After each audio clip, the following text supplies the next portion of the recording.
Good afternoon, everybody. So I hope you had a great weekend. Start of another week today. So this week we'll be finishing up our study of Judaism. We're going to talk about Judaism all week. So we have the third lecture today, and then the fourth on Wednesday, and the fifth and final lecture on Judaism this Friday.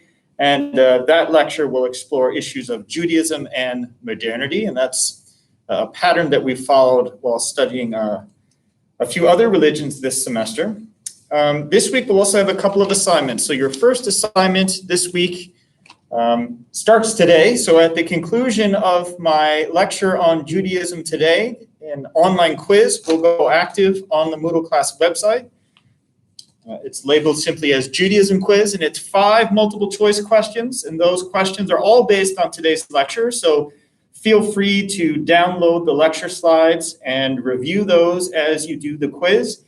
And that quiz is due by the start of class on Wednesday. So our class starts at 3 o'clock, so that quiz is due by 3 o'clock on Wednesday. Do not forget to do that. It's worth 5 points.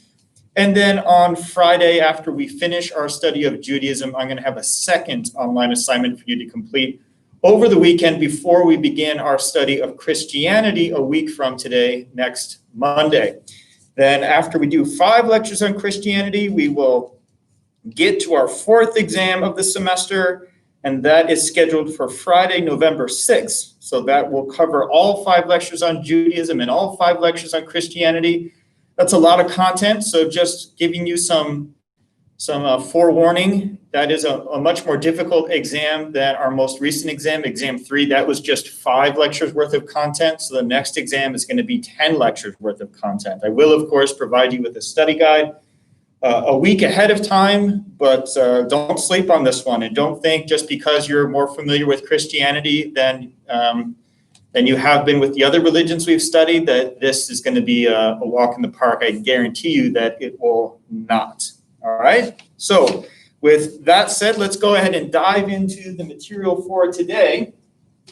In my last lecture, we learned about a lot of conquests by different empires in the ancient Middle East. So we were talking about the existence of the Kingdom of Israel with Jerusalem as its capital, and then that kingdom split into 2 kingdoms. We had a Jewish kingdom called the Kingdom of Israel in the north, and then a southern kingdom called the Kingdom of Judah.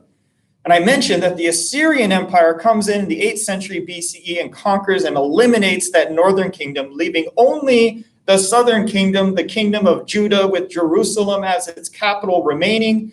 But that kingdom then gets conquered by the Babylonian or Neo-Babylonian Empire in the 6th century BCE. And that begins what's called the Babylonian exile or the Babylonian captivity. And of course, when the Babylonians conquered the kingdom of Judah, they did some terrible things. They destroyed the temple to Yahweh in Jerusalem, Solomon's temple. They killed off the monarchy from the line of David, and they took all these Jewish elders, community leaders, scribes, back with them as prisoners to Babylon. And so we talked about the fact that during this period, the exiles now have to figure out, well, how do we, if we don't assimilate to Babylonian culture, how do we continue to worship Yahweh? How do we continue to adhere to the covenant established between Yahweh and the Jewish people under these circumstances, right? Previously, we've only worshiped Yahweh by animal sacrifices in the temple led by these priests, but now the temple doesn't exist. So a new form of Judaism begins to take shape in the exile community in the 6th century BCE.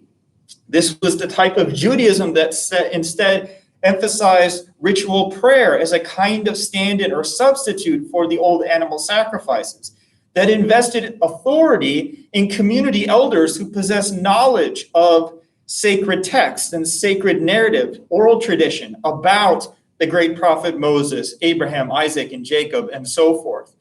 And that new form of Judaism would then continue to exist alongside a new period of Old Temple Judaism. Because then when the Persians conquered the Babylonians, they said, okay, you guys can go home to Judea now. And some people did, and then that begins what's called the Second Temple period. They build a new temple to Yahweh in Jerusalem.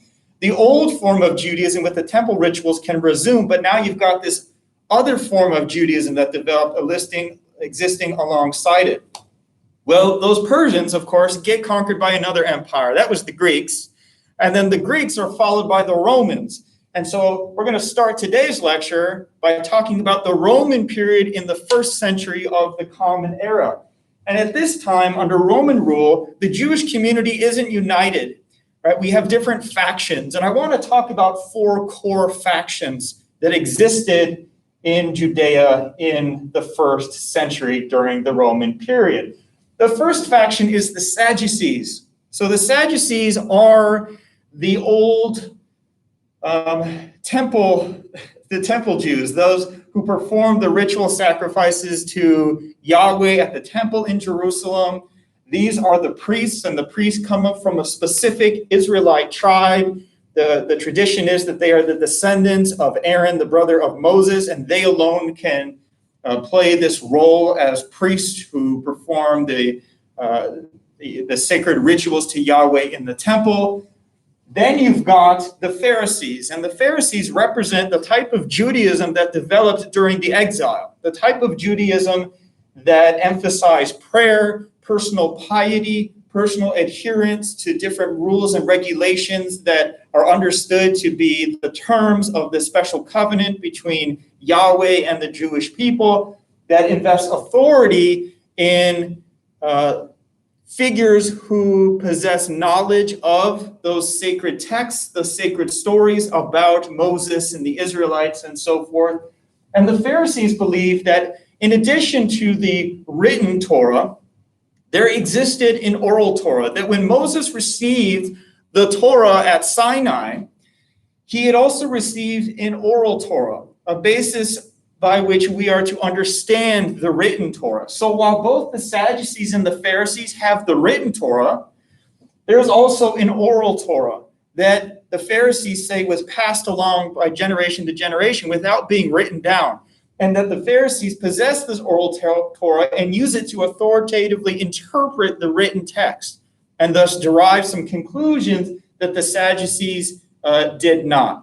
In addition to these 2 factions, we also have the Essenes and the Zealots. Now, the Essenes are a Jewish ascetic movement. We've talked about asceticism in a variety of religious contexts, particularly when we learned about religions that originated in South Asia, like Buddhism, Jainism, Hinduism. Well, here we see an example of a Middle Eastern asceticism. These are Jews who believe that society has become immoral and corrupt, and so they withdraw from society. They abandon cities like Jerusalem, and they go off into the wilderness and live a life of strict piety and celibacy, believing that the end of the world as we know it is imminent.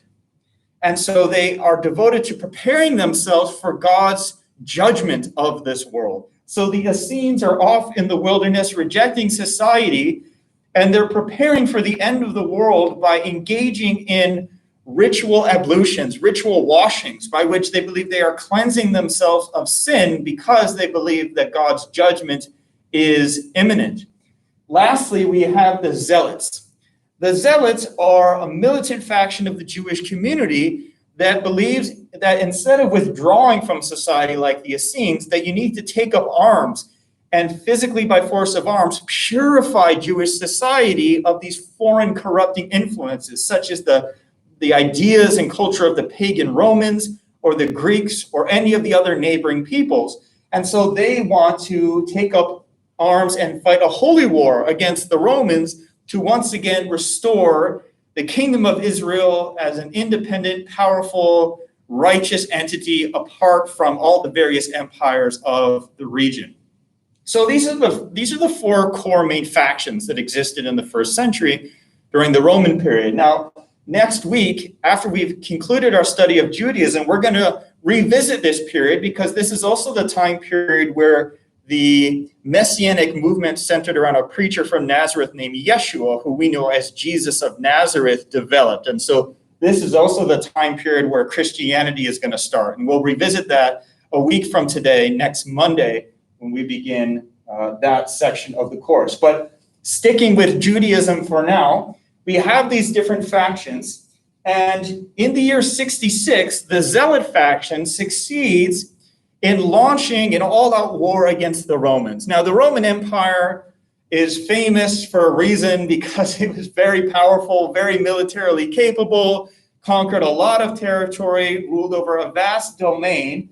And so the Romans responded with great force against the Jewish uprising in the year 66. And this culminated in the year 70 with destruction of the Second Temple in Jerusalem. So we'd had a first temple attributed to Solomon that was constructed in around the 9th century or so, and then destroyed by the Babylonians in the 6th century. Then, at the start of the Persian period, we have the start of the Second Temple period. Now, that Second Temple in Jerusalem is destroyed by the Romans in the year 70, and there has been no temple since. So without the temple to Yahweh in Jerusalem, the Sadducees, that first faction I mentioned, which is the faction that represents the priests who perform the animal sacrifices to Yahweh in the temple, they cease to have any function and thus no longer exist, right? Their descendants continue to exist, but the Sadducees can't play the role that they once played. The Zealots, meanwhile, they're engaged in battle against the Romans, and they are slowly defeated, crushed by the overwhelming military might of the Romans. While the Romans are hunting down the Zealots and pass through the countryside, they come across groups like the Essenes, and they wipe them out too. So the Essenes get wiped out by the Romans, and the last group standing out of those four I presented to you is the Pharisees. So it is Pharisaic Judaism, that is the Judaism of the Pharisees, that is going to take over moving forward. That Judaism as we know it has its roots from the Pharisees. And so the type of Judaism that was practiced by the Pharisees shapes the subsequent development of the Judaism we know today, or what we call Rabbinic Judaism. So we call it Rabbinic Judaism because it is the rabbis that are at the center of this tradition. What is a rabbi? Well, the word rabbi means my teacher, my master, my Lord, and it is the traditional title for one of these knowledgeable leaders of the community, right? Scholars, people who have mastered the sacred texts, who have studied the Torah, or more broadly, the Tanakh. We learned about the Tanakh, that is the Hebrew Bible, the compilation of all these diverse books, including the first 5 books of the Torah, but also other sections. We have the Nevi'im, and then we have the Ketuvim, right? We have all these diverse books assembled together. So these are the members of the community who have devoted themselves to the study of those texts and the interpretation of those texts and understanding the application of those texts to daily Jewish life. So if the sacred texts call for us to do certain things, how do we apply those to our day-to-day life? What if the text doesn't specifically spell out everything? How do we understand how to apply those texts? Well, it's the rabbis who devote themselves to the study and the interpretation of those texts. And according to the rabbinic tradition, there's no less than 613 commandments or mitzvot within the pages of the Torah. So it's not just the 10 commandments that were inscribed on those stone tablets that Moses brought down from the mountain, the story that we discussed at the beginning of my second lecture on Judaism, but there's another 603 that we need to be aware of. Now, they're not all rules and regulations in the traditional sense. Among those 613, we have what we could also describe as moral and ethical precepts as well. In their interpretation and extrapolation of the various mitzvahs or mitzvot in the Torah, the rabbis formulate this comprehensive code for living called halakha. So halakha, the root of which means path, is the way of life that Jews are expected to follow. It tells them how to live correctly in every aspect of life, from prayers and fasting to marriage and funerals to punishing criminals. All different aspects of life are covered under this category of halakha of Jewish law. Now, who can be a rabbi? Well, any man who has the knowledge, who has the proper training, right? Who has studied the text can be a rabbi. This is a departure from what we saw among the Sadducees, where you had to come from a particular hereditary line in order to serve as a priest in the temple. The rabbis, however, are far more egalitarian, that any Jewish male adult who possesses the requisite knowledge can serve as a rabbi. Now, notice that I said male, and because here too we have another patriarchal tradition, and being a rabbi was restricted to men all the way up until we get to the modern period. So at the end of this week, when I do my 5th lecture on Judaism, we'll talk about some modern reform movements that challenged some old traditions that excluded women from certain roles or privileges that men enjoyed in the Jewish community. So in modern times, we see some forms of Judaism begin to ordain women as rabbis. So there are female rabbis today, but historically, that was an office restricted only to men. So in this form of Judaism, in the absence of the temple, the institution known as the synagogue becomes the focal point of Jewish observance and practice. So the word synagogue in Greek means assembly house, a meeting hall. Other terms used for these assembly halls include shul, which is Yiddish, Beit Knesset, which is Hebrew, that means house of assembly. And when synagogues first began to appear among Jewish communities, they were actually places for the study of Torah, where the rabbis would go and study and discuss the Torah, the sacred texts. They weren't really houses of worship per se, but as they developed, they became houses of worship alongside places to study the Torah. And while there are variations in terms of the layout of these buildings, depending on what part of the world you're in, as synagogues emerged, they began to take on these reoccurring architectural features. And I want to talk about some of those core features that you find in every building that we would call a synagogue. The first is the fact that these buildings were constructed to face the site where the temple had once stood in Jerusalem.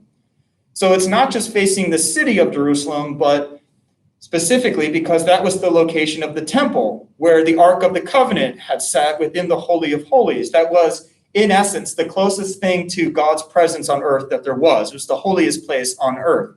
So wherever a synagogue is constructed, it is built to face the site where the temple once stood.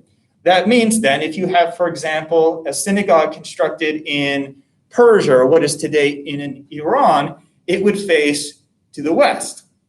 If, however, you built a synagogue in, let's say, Alexandria in northern Egypt, then it would face to the northeast. Right? On the wall in the synagogue that faces Jerusalem, there originally was a niche. That niche was replaced by, in essence, a cabinet, a kind of vessel that is described as an ark, as a holy ark, where handwritten scrolls of the Torah or of the Tanakh are placed and kept for the community. This is the most sacred place within the synagogue itself, and these scrolls, the Sefer Torah, are highly, highly valued and revered by these communities. When those scrolls are removed from the ark and are used to be read from, they would be placed on a podium or a lectern called the bima. And that's what we see here. So this has the practical use of being an elevated place for the scrolls to be unfurled and to be read from. And then you'll often find a candelabrum called a menorah within a synagogue.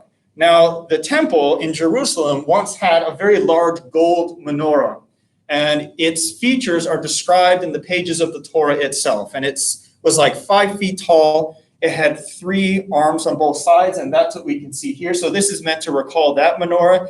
If you have seen a menorah before, you're probably more used to what's called a Hanukkah menorah. And a Hanukkah menorah has 4 arms on each side. But other than that, it's basically the same thing. And I'll say more about Hanukkah later on in the lecture.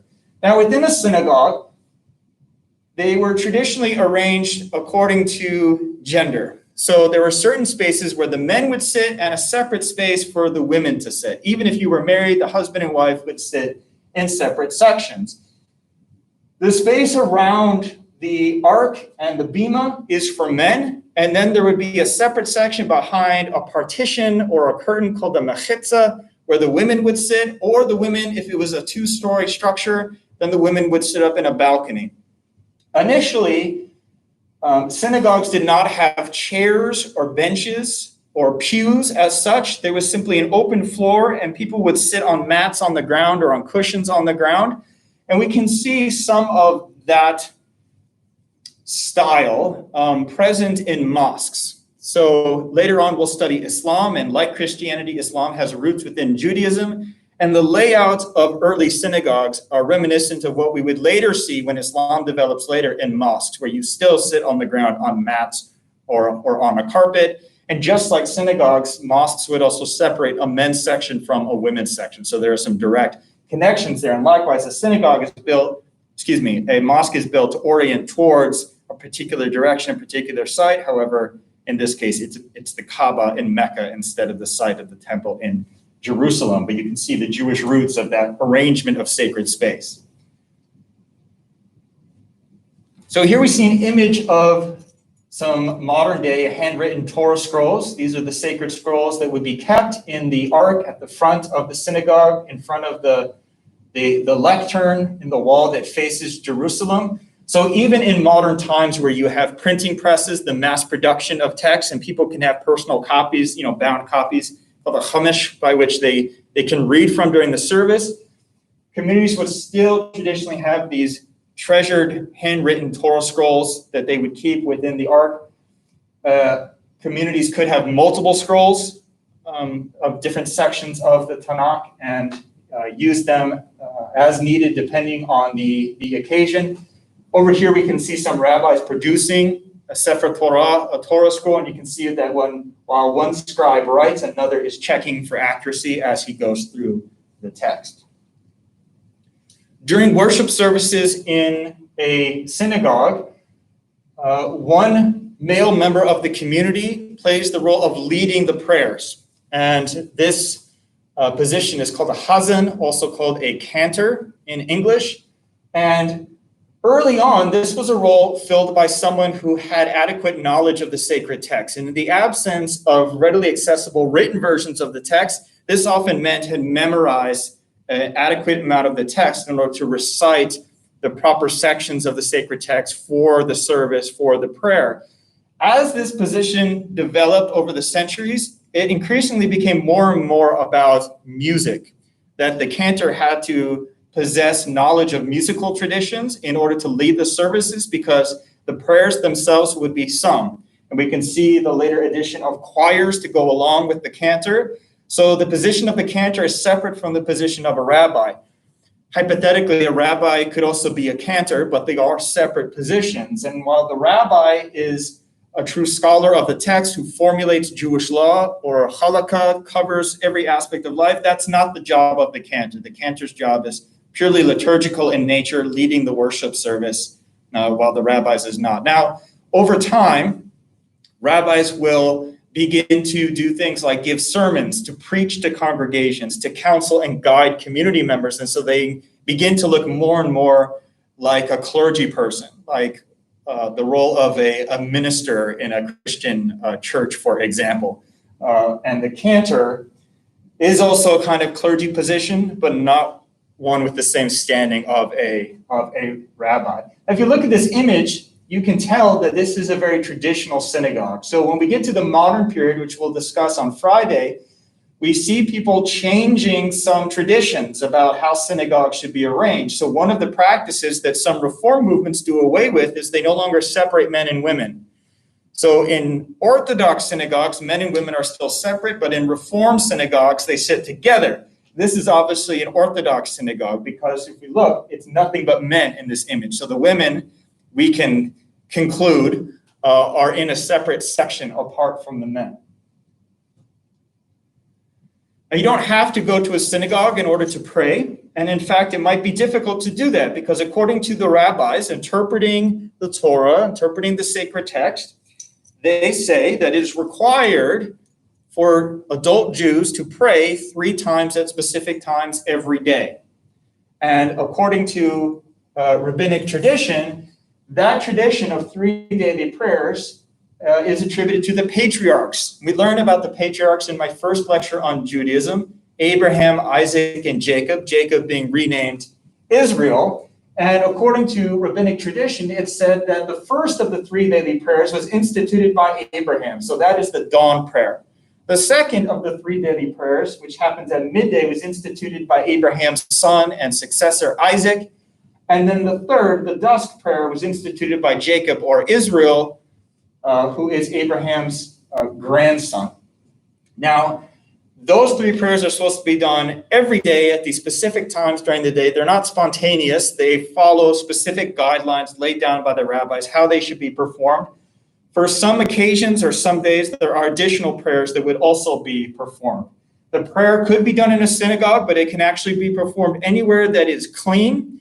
And by clean, I mean, it can't be a place like a butcher shop where there's blood and impure substance like that would be out, or a bathroom, a washroom, right? So, but otherwise, here in this classroom, outside in the parking lot, any of those places would be appropriate if a synagogue isn't available.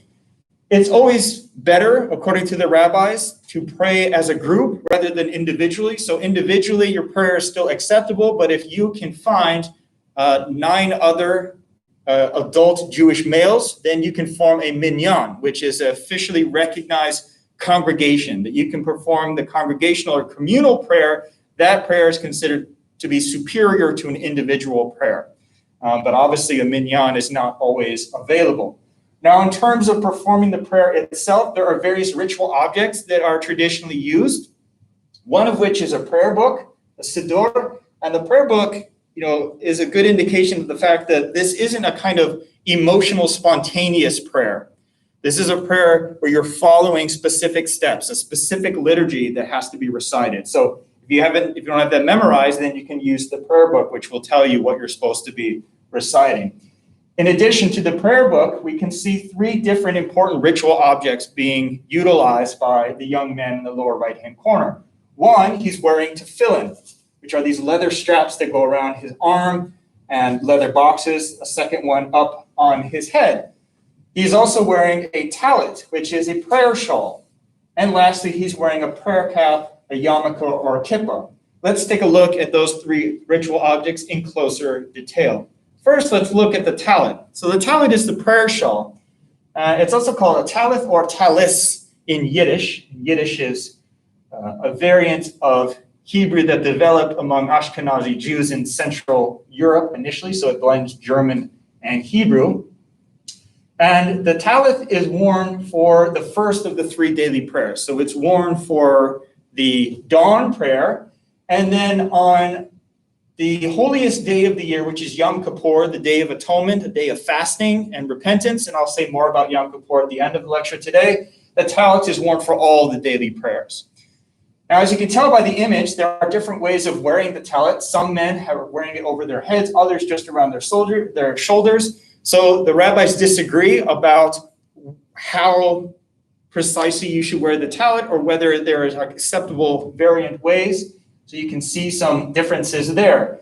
But at the core, this shawl is worn in order to obey a commandment regarding these tassels off the corners of the garment called tzitzits. So it says in the Torah, in Deuteronomy chapter 22, verse 12, here we have one of those 613 commandments or mitzvot that observant Jews are expected to follow. It says, "You shall make yourself twisted threads on the 4 corners of your garment with which you cover yourself." So wearing the talith with these tassels of twisted threads with knots in them is one way in which the rabbis tell us to fulfill this mitzvah, this commandment. Now, some particularly conservative traditional Jews will also fulfill this covenant by wearing another garment called a talith katan. And this shirt goes underneath your day-to-day shirt. And that's what you can see in this image on the lower right-hand corner. Here we have a man, he's got his pants, he's got a shirt, but notice that he has tassels hanging out from underneath his shirt. That's because he's wearing this undergarment called a talith katan, which is also a way of fulfilling this mitzvah from the Torah. Next, we have the tefillin.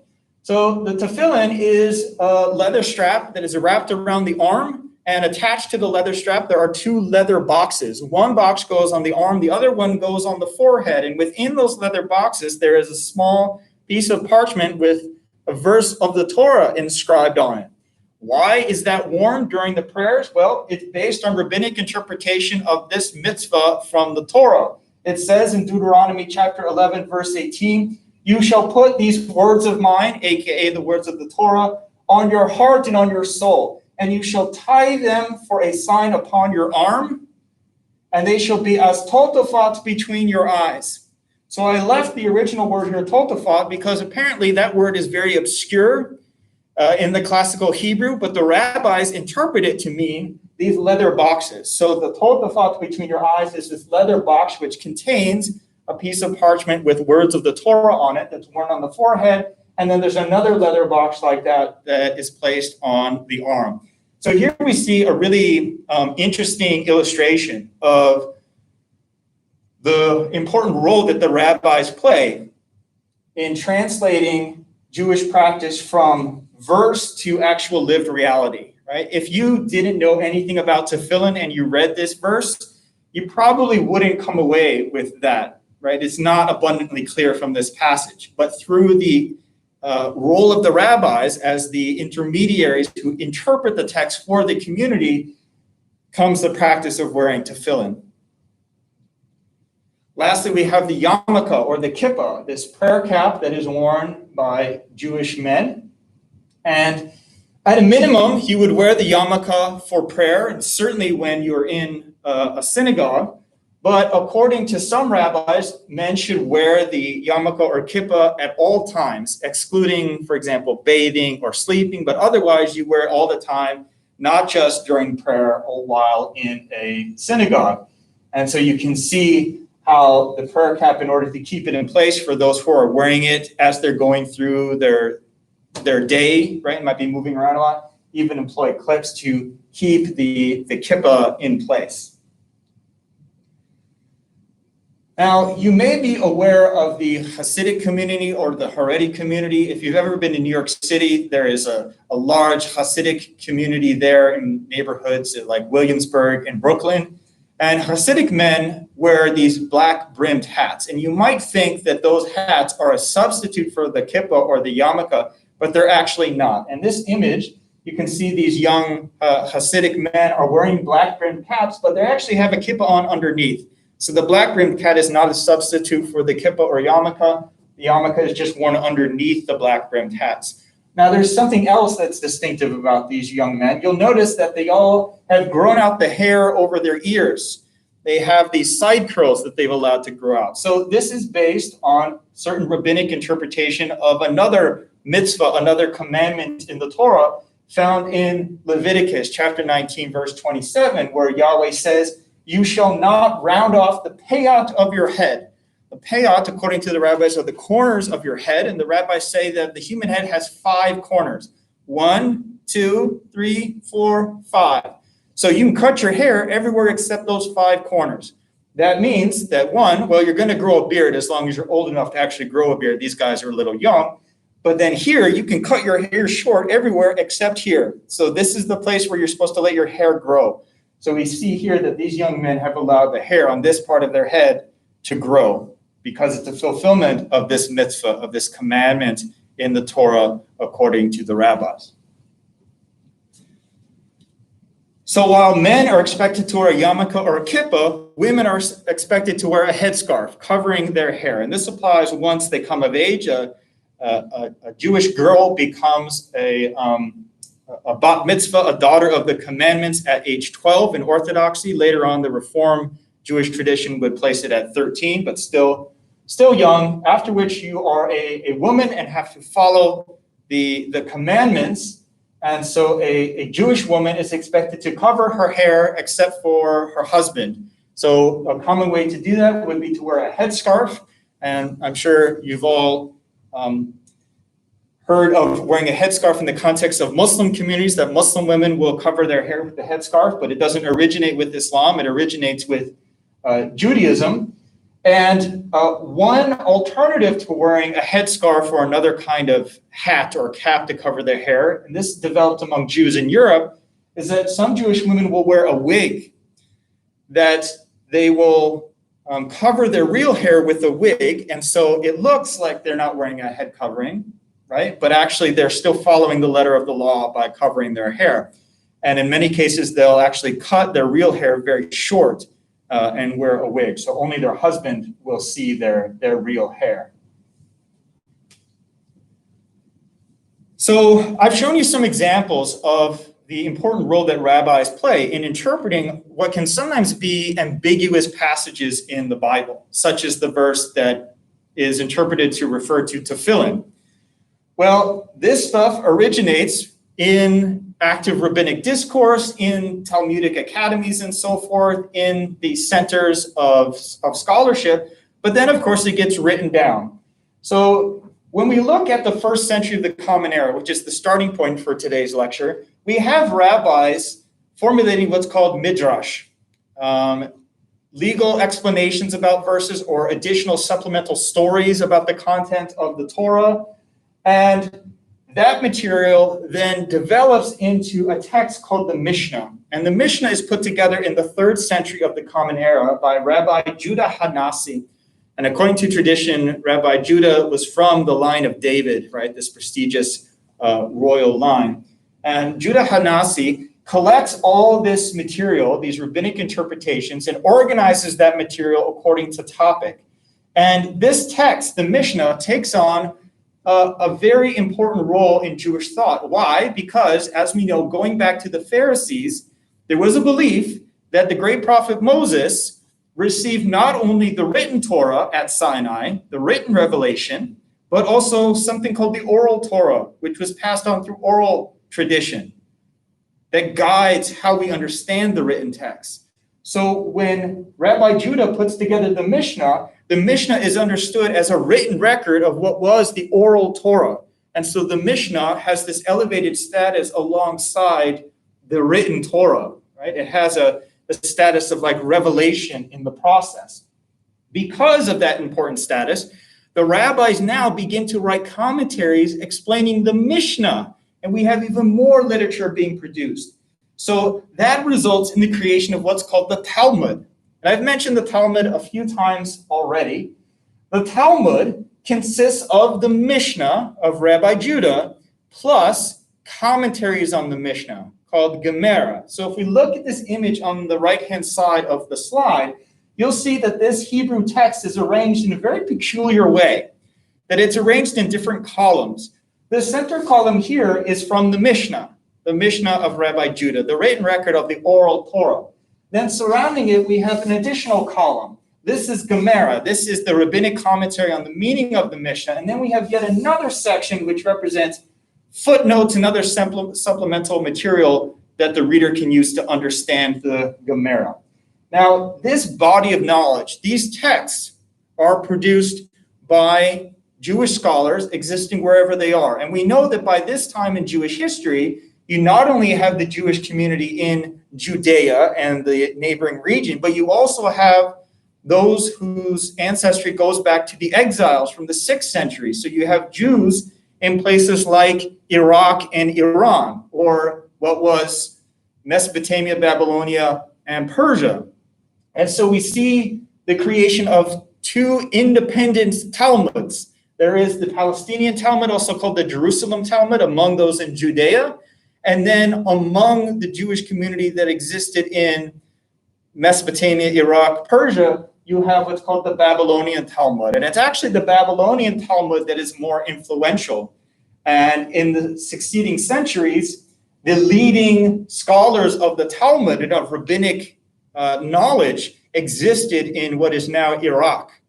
And their academies would be the preeminent sources of Jewish knowledge going up until about the early 11th century. And so they lived under first the Umayyad, but then the Abbasid Caliphate, a Muslim kingdom. You had the preeminent Jewish Talmudic academies. So the Talmud contains various interpretations and commentaries, not just one answer to something. it provides commentaries by different rabbinic authorities who are interpreting the text in different ways. So you might find within the pages of the Talmud a prevailing interpretation, but then you would also find dissenting opinions. It's just like when the Supreme Court rules on something, you have the prevailing conclusion, and then you have people writing the dissenting opinion. So the same thing is true in the Talmud. So you get this variety of opinions of different rabbis, hundreds of different rabbis, in fact, over the centuries. And so you have this real abundance of knowledge and all these interesting different opinions in different contexts over Jewish history. And it's from this text that the rabbis conclude and formulate halakha, or Jewish law. So one of the subjects that the rabbis grapple with in the Talmud, and of course they grapple with every aspect of life, but we can't go through all of that. So let's take a look at a couple of examples. One topic is kashrut, and that is Jewish dietary law. So the Torah itself contains some explicit verses about what observant Jews can and cannot eat. But there are some verses that are ambiguous, and then of course there are questions that aren't explicitly answered, and we need an answer to every circumstance, right? What if someone is traveling and they encounter a food that no one has ever heard of before? So how do we know whether it's permissible to eat that food or not? Well, the rabbis lay out the rules and the means by which we would determine whether something is permissible or not. If something is permissible to eat, it is called kosher. So you notice here that we have some beef franks in the upper right-hand corner that are labeled as kosher. So not only is this particular meat acceptable, but it was also prepared in a particular way that makes it permissible for Jews to eat. So let me give you a quick summary of the general features of kashrut, or dietary law. It is forbidden for Jews to consume pork. So any kind of pork product, your bacon, your ham, your pork chops, or anything that has, a byproduct like the grease left over, or even something that's made with gelatin that is related to a byproduct of pigs. All shellfish is forbidden, so no lobster, no shrimp, no clams, none of that. You are forbidden to mix meat and dairy products. So there's this ambiguous passage in the Torah that says, "Thou shalt not boil a kid in its mother's milk." What exactly does that mean? Well, the rabbis explain that means you can't mix meat and dairy together. So something simple that you see every day here in the United States is a cheeseburger. A cheeseburger is not kosher because it contains beef, meat, and cheese, which is dairy. So that's meat and dairy together. It's not kosher. It's not permissible. So if you were to go to a kosher restaurant, you would not be served a cheeseburger. It doesn't meet the protocols of kashrut. In terms of animals that are permissible, no predatory mammals or birds. You want to drain as much blood out of the animal as possible. Animals that are permissible have a cloven hoof and chew their cud. So a cow is permissible. However, even a permissible animal like a cow, only certain parts of the animal are kosher. So here we see a diagram of a cow.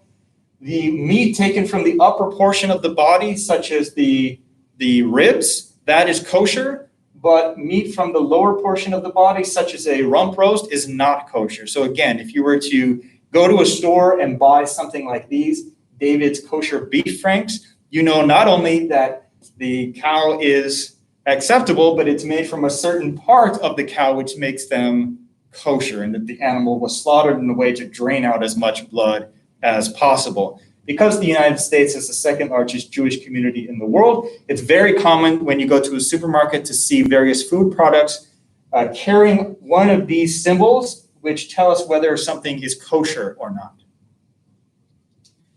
Another subject that the rabbis discuss in the pages of the Talmud is how you adhere to a proper observance of the Sabbath.